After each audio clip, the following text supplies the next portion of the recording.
Kepala Badan Keahlian DPR RI berharap kegiatan pembekalan tenaga ahli dapat meningkatkan dan memaksimalkan kemampuan para tenaga ahli untuk memberikan dukungan kepada anggota DPR RI dalam menyusun rancangan undang-undang. Ditemui setelah memberikan arahan dan pembekalan terhadap para tenaga ahli di ruang Abdul Muiz, Gedung Nusantara DPR RI, Kepala Badan Keahlian DPR RI Johnson Rajoguguk mengapresiasi antusiasme dari para tenaga ahli yang hadir dalam memperhatikan materi dan juga mengajukan pertanyaan-pertanyaan terkait penyusunan rancangan undang-undang.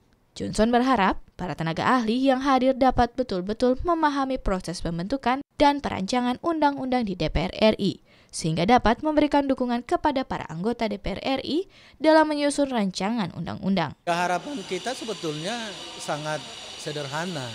Bagaimana tenaga ahli bisa memahami proses pembentukan undang-undang. Dan tentu dengan pemahaman itu mereka nanti bisa memberikan support atau dukungan kepada anggota.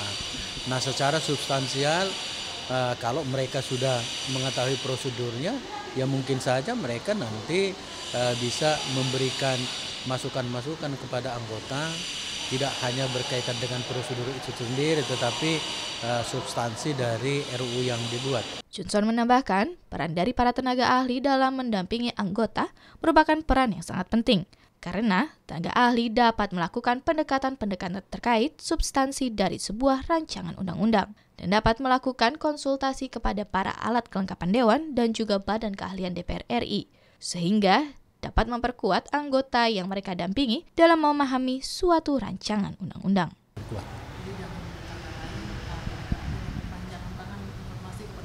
Oh, boleh saja itu nanti misalnya dia merupakan instrumen dari anggota, instrumen dalam pengertian bagaimana menjembatani antara semua kebutuhan anggota.